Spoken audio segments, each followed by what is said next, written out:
Friends, welcome back. I am Jason, and I am attempting to go as ultralight as possible here. I've got a big trip coming up, at least 130 miles on an old school single-speed bicycle made in 1941. Her name's Beatrice. She's a lady. But I'm trying to go as absolutely minimal as possible because it's going to be a rough ride. It's going to be tough, and I don't want to be carrying excess baggage. So let's go through the absolute minimum here and see if we can make any more deletions before we pack it up.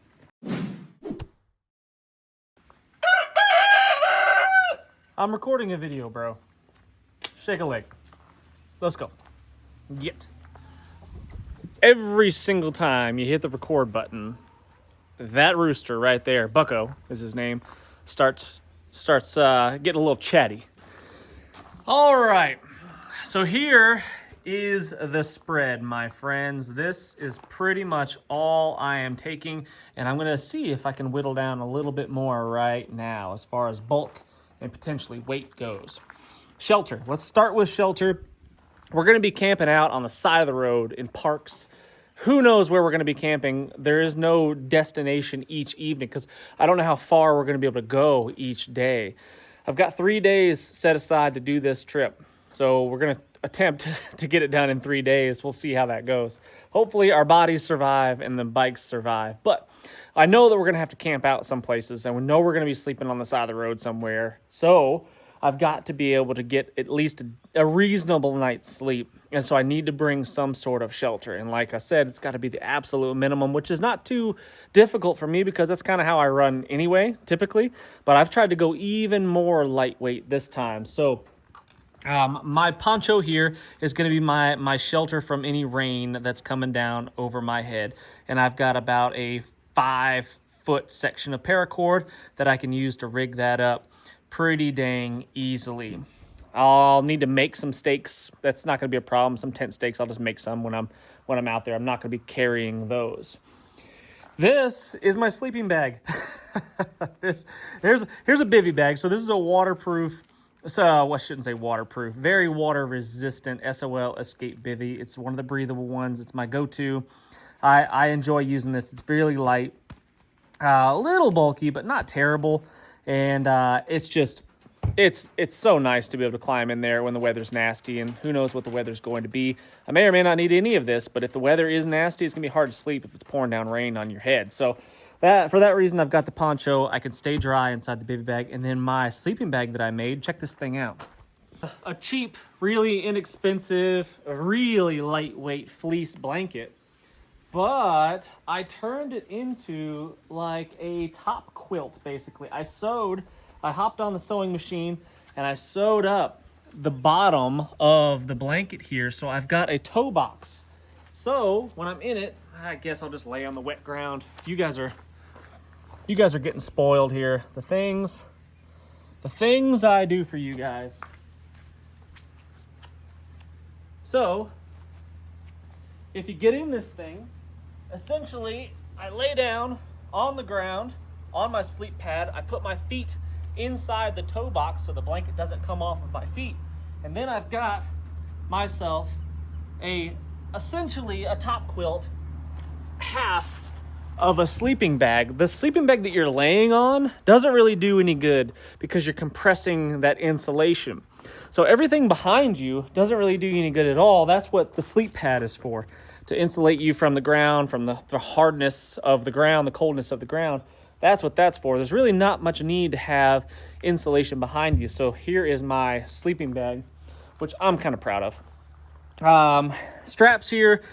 These straps are really cool. These black diamond straps. These are great because they're rubbery, kind of tacky, and they really hold things securely. And that's what's going to be holding this in place on the bike rack. So that's it right there, guys. That is my shelter. Shelter from above, shelter from precipitation and moisture that might sneak around, splash in on me underneath my tarp if I should need it, my poncho. And here is my insulation from the cold, just a fleece blanket. Temperatures, I think, as far as I know, the last time I checked, the lows are going to be in the 50s, so I should be more than fine with that in addition to my clothing. So there's the absolute minimum shelter that I think that I should need on this trip. Could I do without the poncho? Perhaps. But man, if it's pouring down rain and I'm just laying in this, I'm not going to sleep. And then having to get up and ride another 50, 60 miles the next day after no sleep whatsoever, that's going to get rough real fast. So I don't want to skimp too much on shelter. Now let's talk water. This is my Grayl water filter right here that I trust. And I think as big and as heavy as this is, it really works quite well, and it's really convenient to scoop up water out of the creeks that we're going to be passing, riding over the bridges and whatnot. It's going to be really convenient to be able to get my water from here. So this is something I probably won't skimp on. I could take a Sawyer Mini, which would be a lot lighter and a lot smaller, but I don't trust them as much as I do this one. So for that reason, I'll probably take this.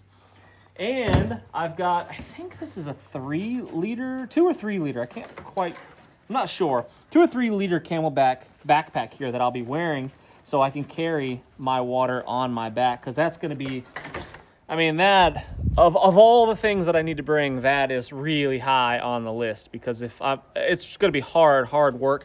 Temperature's going to be up in the 80s, maybe low 80s, something like that. I'll be sweating a ton. And if I'm not replacing that hydration consistently, I'm gonna end up having to stop. It's just not gonna go well. Muscles will start cramping up, dehydration will kick in, and then I won't be able to go any further. So I'm gonna have to stay on top of that.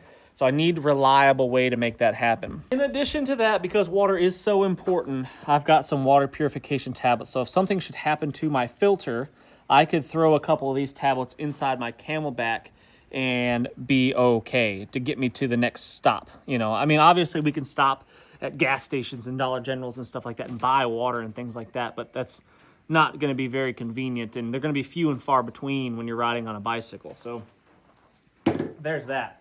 All right, let's talk clothing. I am dressed pretty much in what I'm going to be wearing on the ride. Just, you know, a t-shirt, probably a long sleeve t-shirt I'm going to be wearing to protect me from the sun, some shorts, wool socks, and some cross trainers there. That's essentially what I'm going to be wearing, and obviously my helmet right here that I got a score on. This is a $160 helmet. Got it for 15 bucks at the thrift shop. That's how we do it. Anyway, clothing. So from top to bottom, I have a way to cover myself up. So I'm going to be riding in these clothes right here, sweating, nasty. Going to be raining on me probably, most likely. Road grit and grime and mud and stuff flinging on my back. I'm going to be gross. So when I lay down at night to sleep, it's really nice, again, to get a good night's rest. It's good to be able to put in something dry, something clean, so you can rest successfully. So that's what this stuff is right here. This is what I'll be sleeping in, essentially. Might be wearing that during the day too, but this is just a multi-purpose cloth right here, a bandana that I can use for all sorts of things. Makeshift bandage if I need to. If one of us takes a little digger, takes a wipe out, we can clean up our wounds with something like that. But anyway, I've got some wool socks that I'm gonna sleep in. A very nice baby alpaca hat right here, super soft. This was an amazing gift from my friend Ruben, and I'm really grateful for this hat. It'll go on many adventures with me. Really light, doesn't take up any space, but really warm as well, and plus it looks cool. Because if you don't look cool, I mean, what's the point, really? I mean, why do we do anything if it's not for the pure, unadulterated reason of looking cool? So this is going to be my sleepy hat right here. So when I lay down at night, it'll help keep me a little bit warmer, a little bit cozier. I've got some wool long johns here, long pants that I'll sleep in, and then a shirt, just a synthetic, really lightweight shirt that's going to stay dry, and it's super light, doesn't take up much space. And then basically, in addition to my sleeping bag here, this will be an insulating layer. It's just a down puffy jacket that packs down really small, really light. I mean, that thing weighs so little that you won't even notice it. So that is going to be my extra clothing. Battery bank here that I'm going to be using to charge up my phone so I can continue to record the progress and the shenanigans that we get into, charging cables to not only charge my phone but also charge this thing up if I should stop somewhere with an outlet. My helmet, like we talked about, wet wipes. I've got a few wet wipes here, so you know, potentially we'll be stopping somewhere and we could hop in the creek and take a little bath or something like that, clean ourselves off, because like I said, we will be getting nasty, just sweaty all day long and gross. So, but if we don't have access to some water, having just a wet wipe bath, man, that is, and obviously number 2 reasons that's important to have as well. But having a wet wipe bath is a game changer. So I've got that. I've got my toothbrush, a little bit of toothpaste. I could probably get rid of the toothpaste just for this little trip, and I've got a flosser there. So I'm going to leave that behind. I will not be bringing the toothpaste. I'll just be water brushing, you know. We're going to lighten the load, get rid of that. We do not need that. Even though it's small and light, every little bit counts. So I'm going to subtract everything that I can out of here. I'm going to subtract absolutely everything that I can out of this gear, even the packaging and stuff. If I don't need packaging on stuff, I'm getting rid of it. So my toothbrush and a little flosser there, if I should need it. A little bit of bandage material here, some compressed gauze in case we have a spill. Duct tape there will keep it in place. Like we talked about before, water purification tablets. A spoon, probably not going to need it. Magnet. Probably not going to need a spoon. I don't know exactly what I'm gonna eat. I might bring salted nuts. Like, that's something that's not on the table here is food. So I'm probably gonna bring salted macadamia nuts, salted jerky and stuff like that. Lighter weight stuff, but not like freeze dried. I don't want to cook anything. I'm not gonna be doing that at all. It needs to be ready to eat food. So not super ultra light foods. So no mountain houses or anything like that.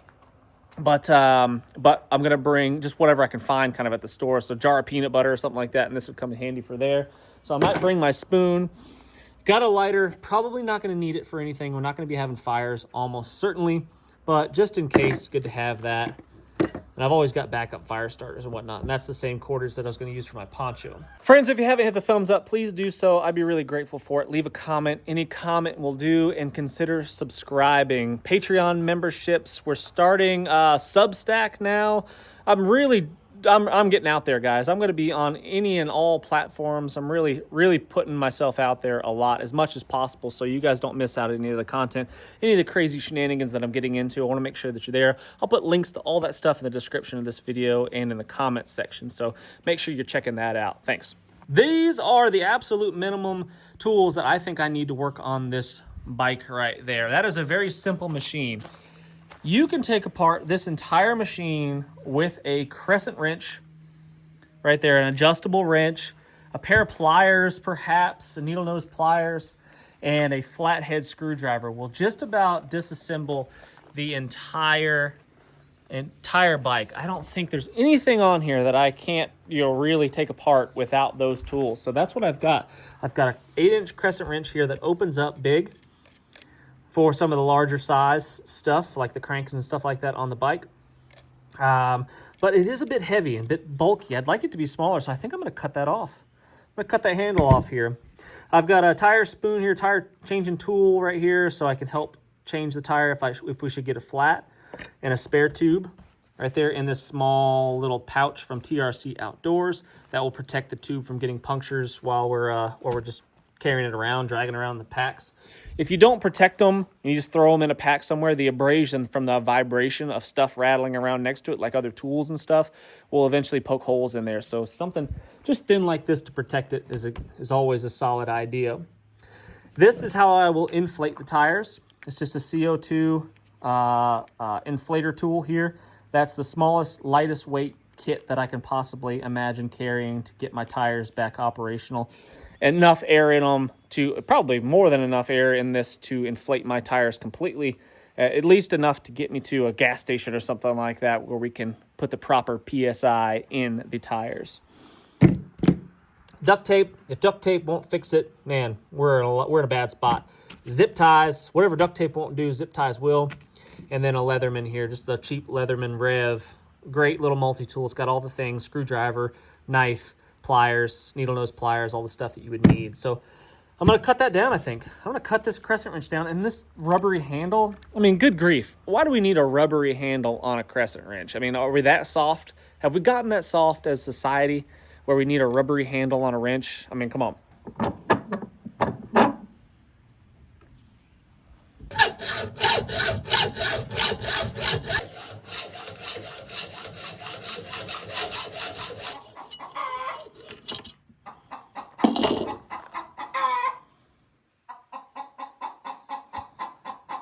Oh yeah, I mean, that's, shush chicken, shush, shush, shush, shush, shush, chicken, shush, shush, shush, shush. Get out of there, get out of there, shush, shush, shush, shush. All right, yeah, that's significant. I mean, come on. That's ounces right there. I don't know how many, but it's significant amount of weight reduction. I'll take every little bit I can get, everything. I mean, this bike is a steel frame construction. Everything on it's heavy. It is not a light bicycle just by itself. So I'll take every weight reduction that I can get here.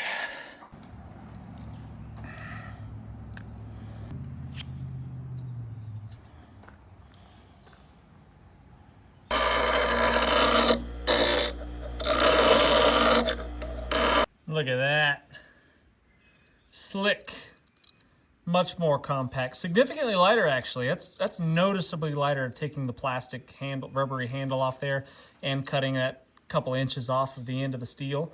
That is significantly lighter. Now, you know what we could do, and also what we should do, if we're, a true American, is wrap that handle with our duct tape. So we're not taking up any really extra space. We can just combine these two, and this will be our duct tape roll. I think that is an excellent idea, if I do say so myself.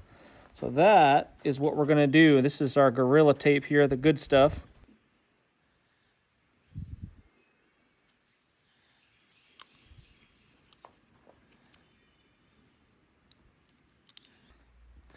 Now my plan was to put all my tools in this kind of waxed canvasy bag, but I've got this really thin bag that my Poncho came in. I wonder if I could just get all my tools in this really lightweight bag right there and cut down on a little bit of bulk and a little bit of weight. Not much, but enough. Tools go in well, easy peasy. Wrench.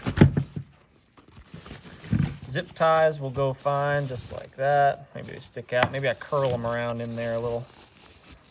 Make them fit a little better. Yeah, like that. And then our tube, more protection.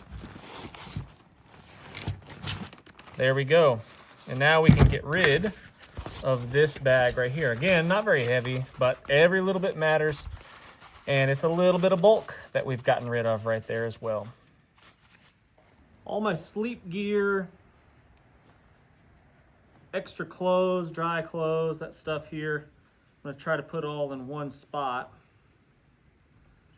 like that, and possibly put it either in just a trash bag like this, just a really lightweight kitchen trash bag to keep everything dry, or possibly this waxed canvas cinch bag right here that I use all the time from P&W.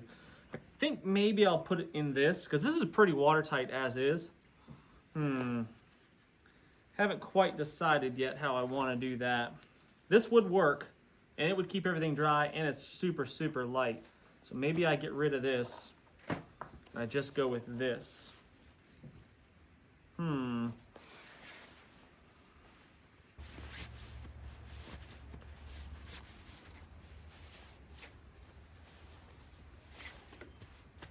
that'll get even smaller than that. I mean, that gets tiny, tiny, tiny. I could put all of this inside of the foot pocket of my little sleeping bag here that I made. I stole this idea from my friend Ruben. He's the ultralight guy. I'll try to remember to put a link to his Instagram account on this video so you guys can follow him. If you want to know about ultralight backpacking camping, he is the man. So I stole this idea from him about this sleeping bag idea. I was inspired. So there's my clothes, all wrapped up in there, nice and tidy. And I'll need all this at the same time, so I guess there's no sense in separating it. There we go. So there's my clothes and sleep gear. Like that. This bag can now go away. This saddlebag came off of one of my electric bikes. It was really convenient that it fit really nice on this old school rack we got going on here.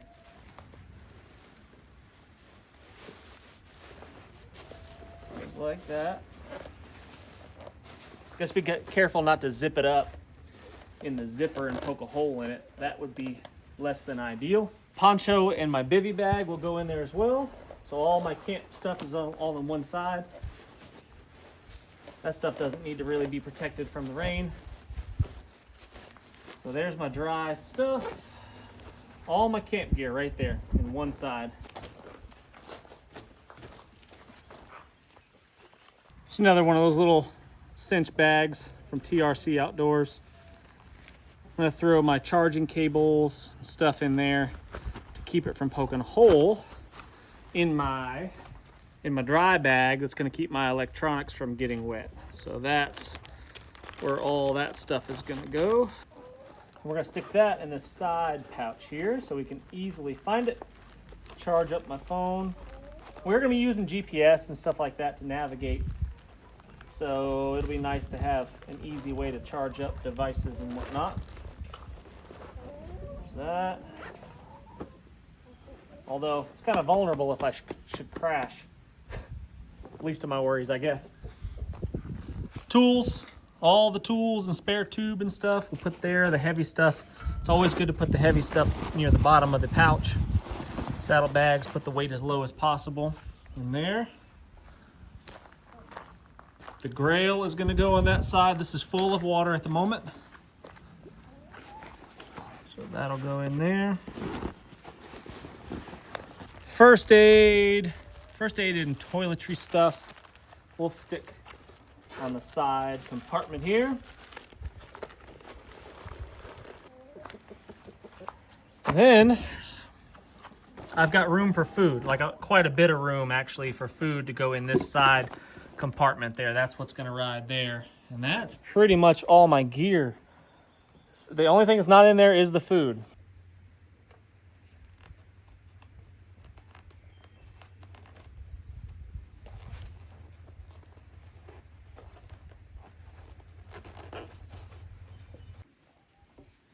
Extra strap here for who knows what. That'll just go in that mesh pouch right there. Food, I'll be wearing that right there, and essentially the clothes that you see on me right now, basically. And that's it. This is what's going to hold my phone for GPS and possibly tunes. I don't know what's going to happen. I could also record off of that so you can get some action shots of me going down the road and camping out and whatnot. So there it is, friends. There she is.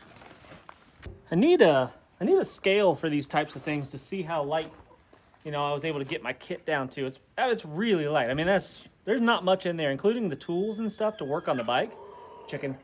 Including the tools to work on the bike and a full bottle of water and all that stuff. And the bike, including the bike, this is not bad. I mean, that's pretty light considering everything. This is an old school heavy bicycle, but I can pick it up with one hand. I bet my total load, including the bike, is about 50 pounds, maybe? That's what I would guess. Including the bike, 50 pounds. My kit is super light. One last weight reduction here. These little clips and extra buckles and stuff, those are probably not necessary. I mean, I don't know, maybe I'll leave these loops here but get rid of these plastic buckles because they don't connect. There's nothing to connect to this too, even on the other side. It's not like there's a male and female one here. So I think I'm just gonna get rid of those. Maybe leave these loops in case I want to strap something else on top here. I could tie it up like that together. But I'm gonna get rid of this right there.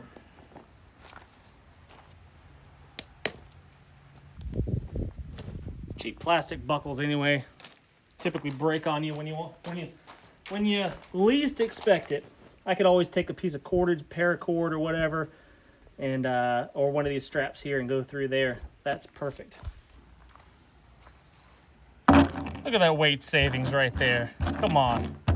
I'm gonna be like Lance Armstrong. Well, there you have it, friends. Beatrice loaded. As light as I can possibly get it. That will be what I am bringing for a 3-day adventure where I will be covering at least 130 miles. It's probably, if I had to guess, based on kind of looking at the back roads and stuff and all the ways we have to get around major highways, it's probably gonna be closer to like 150 miles. so we'll see. 50 miles a day is kind of what we need to average to make it happen in 3 days. But down south where we're starting in Watkinsville, that's gonna be no problem. It's pretty flat. But as you get closer and closer to here, not such an easy 50 miles. You're gonna earn 50 miles. It's gonna be rough. So wish me luck. Me and Beatrice are gonna hit the road here in a couple days. All right, friends, let me know what you think about this in the comment section. Let me know how I can cut even more weight. How can I make this even lighter? That's what I want to know from you in the comment section. Thumbs up, subscribe, all the things, all the clicking and sharing. I'd be really grateful for it. Until next time, what's the worst that could happen? Let's just go on 3.